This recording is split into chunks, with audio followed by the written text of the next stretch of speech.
Na hora que você ia me chamar, eu vi que estava sem o cabo da bateria, a bateria do computador começou a piscar. Eu falei, putz, aí corri, peguei o cabo, bem na hora.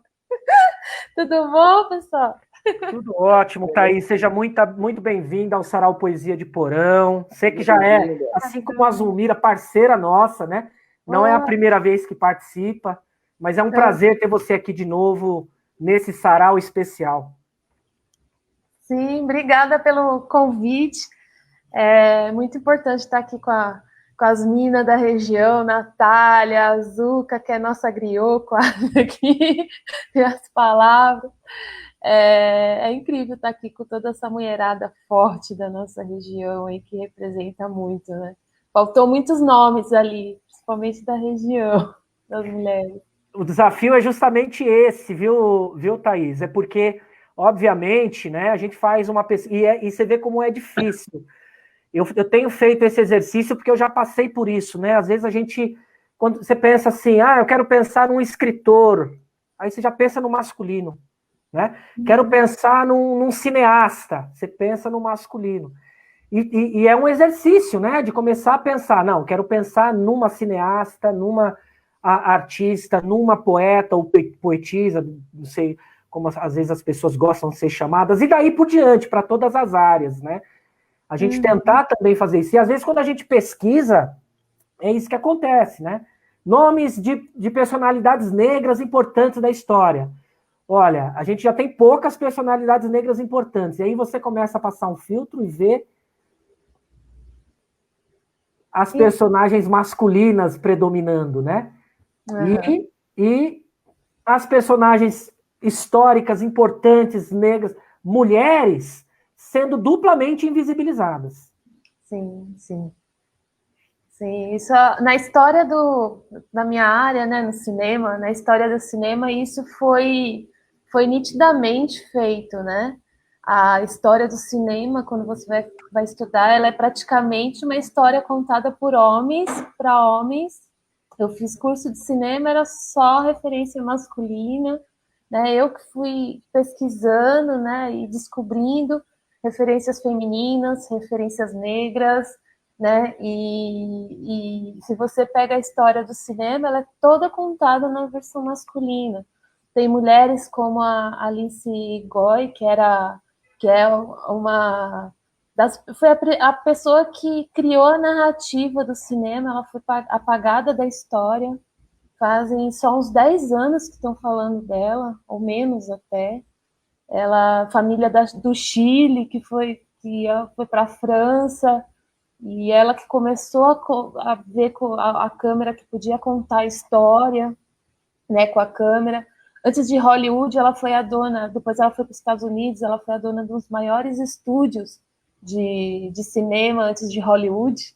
Então foi o dela, ela foi a dona, ela fez quase 1.000 filmes aí. E ela foi da Então. história, né? Foram descobrir ela há pouco tempo, né? E os filmes dela são super para frente. Ela já discutia aborto nos filmes, sabe? 1900 bolinha. Ela já discutia a questão do feminino dentro dos filmes e foi totalmente apagada da história. Se recuperou agora há pouco tempo alguns trabalhos dela, assim como outras, né, que você vai ver na história que foram apagadas, porque quem começou a escrever a história do cinema começou a escrever foi por um viés masculino e as mulheres se foram. É complicado. Thaís, é, você tem uma trajetória importante aí na nossa região, né? Principalmente na minha visão, nessa questão do seu ativismo, dessa militância cultural. Você tem uma atuação no Jamac, você tem uma atuação no Fórum de Cultura da cidade de Mar Pedreira, ajuda a gente a organizar o encontro literário da região, né? Você é uma das líderes da APAN, ajudou recentemente a criar uma plataforma de streaming, a Display. Isso do que eu tenho agora anotado e de memória, sei que tem outras correrias aí.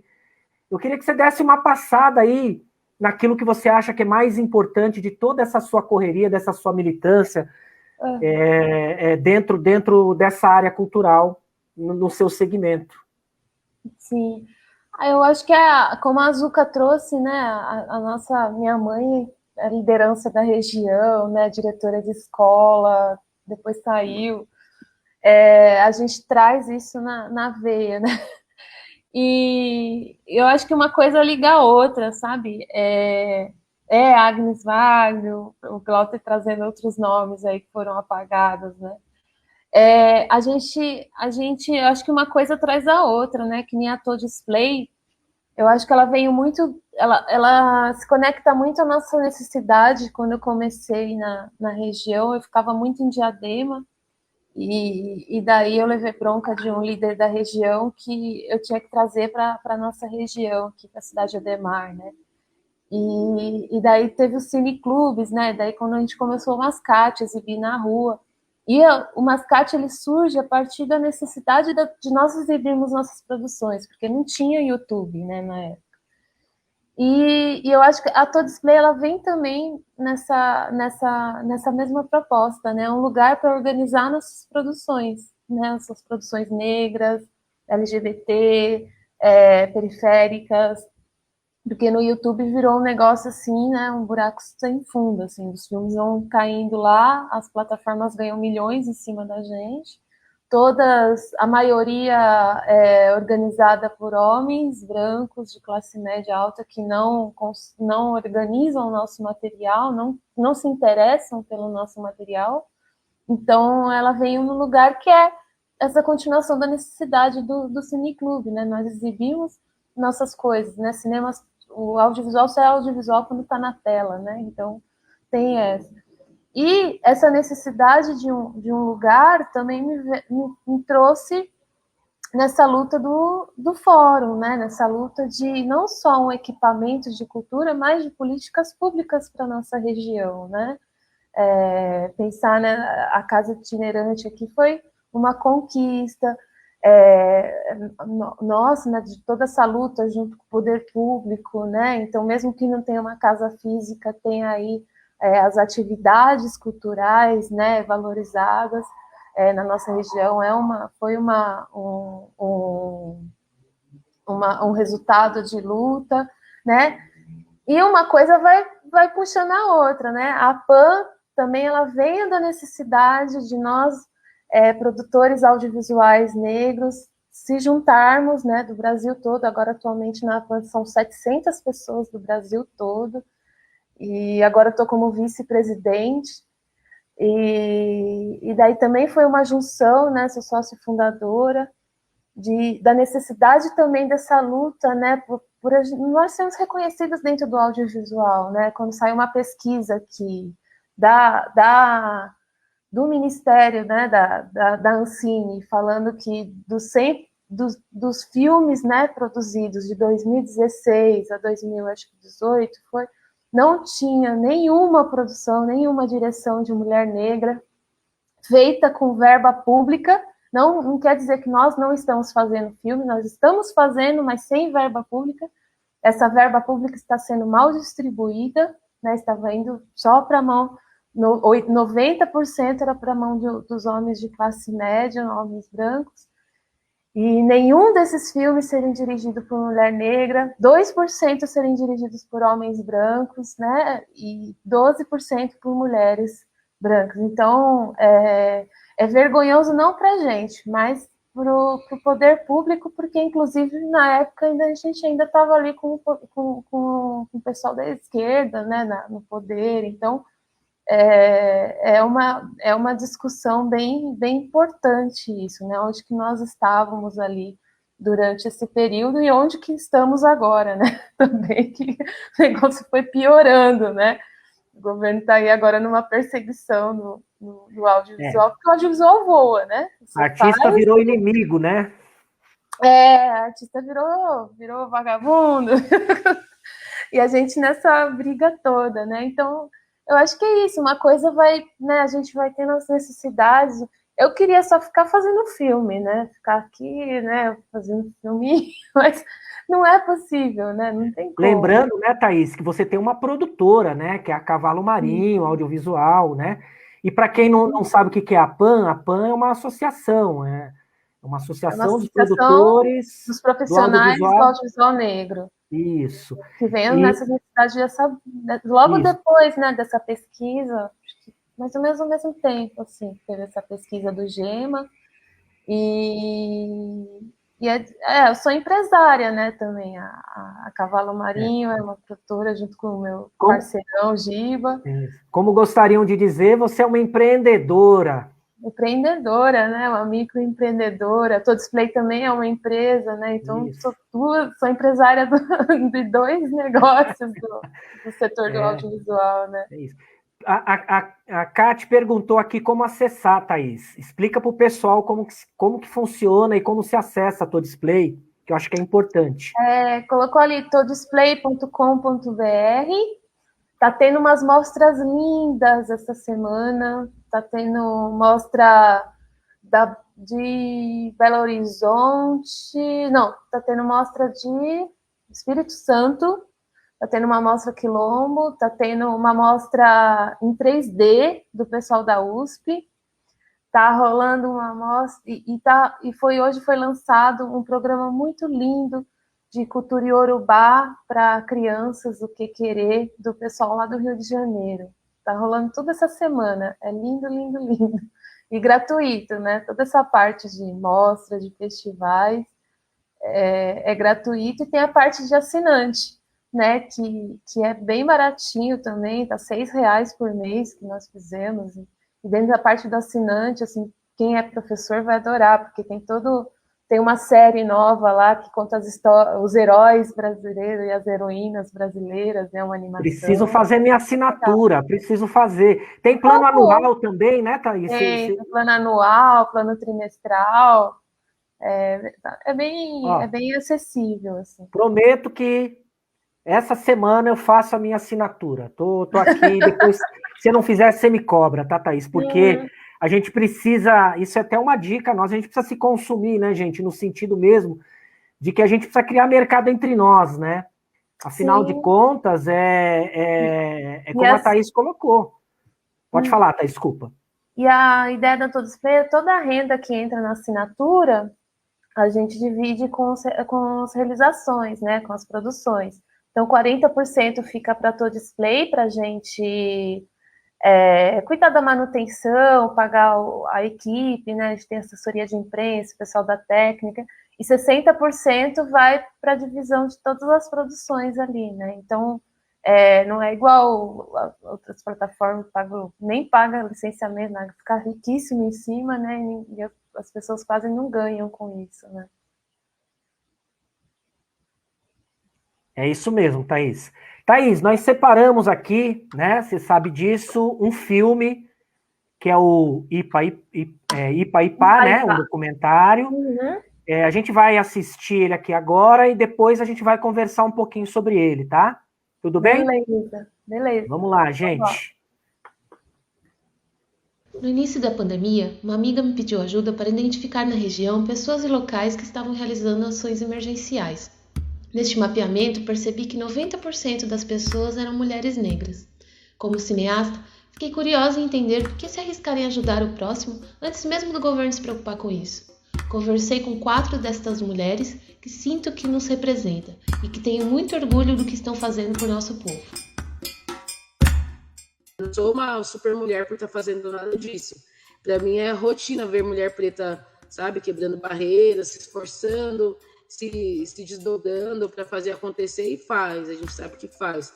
Olga Franco, formada em gestão ambiental e estudante de direito, criou o projeto Salve Quebrada durante a pandemia. Muito doido esse lance, porque ao mesmo tempo que a gente fica pensando, né, precisa fazer, dá um medo muito grande de ir pra rua para fazer isso nesse momento. Zulmira Fonseca, psicóloga, educadora e poeta, é feminista e liderança mesmo antes de saber o que era isso, por conta da sua mãe e de sua avó. Está na liderança do Centro de Direitos Humanos Frei Tito e do Comitê de Luta da cidade de Ademar e Pedreira. Eu atribuo essa caminhada feminina negra exatamente pelo histórico de violação que nós, mulheres negras, temos há 400 anos. E a Luciana de Oiá, assistente social, educadora, alorixá do terreiro Ilaobá Axé Gogô, está na frente da luta da intolerância religiosa também. Por meio do Lar Maria Sininha, instituição criada por sua mãe, trabalha na defesa das crianças e adolescentes na Mata Virgem, um dos locais mais precários de nossa região. Se toda mulher, em especial a mulher negra, que ela sofre triplicamente com essas mazelas deixadas pelo Estado, saber dos seus direitos e ela for protagonista da sua história e ela ter uma carteira da OAB, acho que tudo facilita. Luana Vieira é administradora e estudante de Direito. Além de fazer parte da coordenação da Uniafro, é da produção do Samba da Disciplina. Esse novo normal é um privilégio, cara, é um privilégio. A gente sempre foi perrengue, sabe? Sempre foi falta de tudo. Viver na sobrevivência não é sobreviver, entendeu?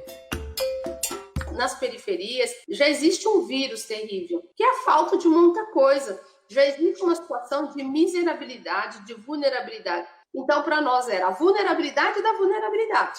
Não é segredo para ninguém que muitas crianças na periferia vão para a escola para se alimentar praticamente. Eu comecei a fazer almoço na minha casa para algumas crianças que ficam aqui na rua.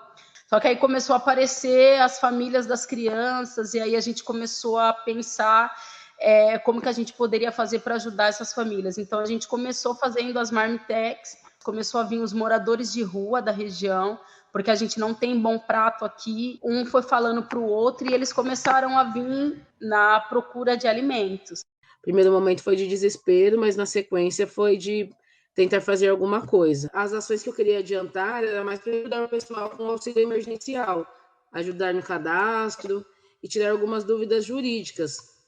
Só que aí a demanda aumentou e era uma demanda emergencial de alimento mesmo. Porque no primeiro momento a gente se organizou e tinha uma euforia de todas as pessoas colaborarem. Então as pessoas estavam colaborando com o projeto, com doações e tal. No segundo mês, a euforia diminuiu. No terceiro mês, agora nós estamos assim, correndo atrás, gritando, pedindo, olha, estamos aqui e a gente precisa ajudar 200 famílias. Então quando a gente soube foi complicado, mas eu diria que agora também está muito complicado. Falar em pandemia é falar de mais um genocídio, né? Que mulher preta é forte o tempo todo, a gente não é forte o tempo todo, mas se a gente não fizer, ninguém faz. A gente não vê o Estado chegar com uma ação bacana aqui na nossa quebrada. As autoridades precisam ver a periferia como um lugar potente, como um lugar que pode sair muitas outras coisas que não seja só o assassinato, sabe, Thaís? O efeito dominó vem derrubando um por um dos nossos possíveis pilares aí de defesa do nosso povo preto e periférico. E a sensação de impotência, porque parece que não dá para a gente interromper o processo às vezes. Parece que não dá para a gente colocar uma barreira ali para que a próxima peça não caia, né? E a gente está vendo, tombando os nossos jovens na periferia, a gente está vendo tombando as nossas mães pretas, que elas não caem. Fisicamente, não. Mas, emocionalmente, que a gente vem conversando com cada uma delas e acompanhando o quanto está difícil ser mulher, ser mãe, ser preta, nesse momento de pandemia, nesse momento de crise, em que ela quer garantir a vida dos filhos e a vida tanto com a questão da violência quanto a questão do alimento mesmo e as dificuldades todas que elas vêm enfrentando. Então, quando fala, né, você falando agora essa questão, não tinha pensado ainda antes, não, do efeito dominó, vem essa imagem mesmo da nossa periferia tombando uma a uma, e a gente é que tem que correr atrás para segurar, a gente é que tem que se juntar para conseguir interromper esse processo. Aí, se a mídia não vir pra cá, velho, não tem nenhuma câmera, mano, não tem nada, não tem nenhuma mídia. Aqui o genocídio vai acontecer em Cidade Ademar e Pedreira. Que toda bala perdida na periferia tem um corpo negro como espaço de acerto.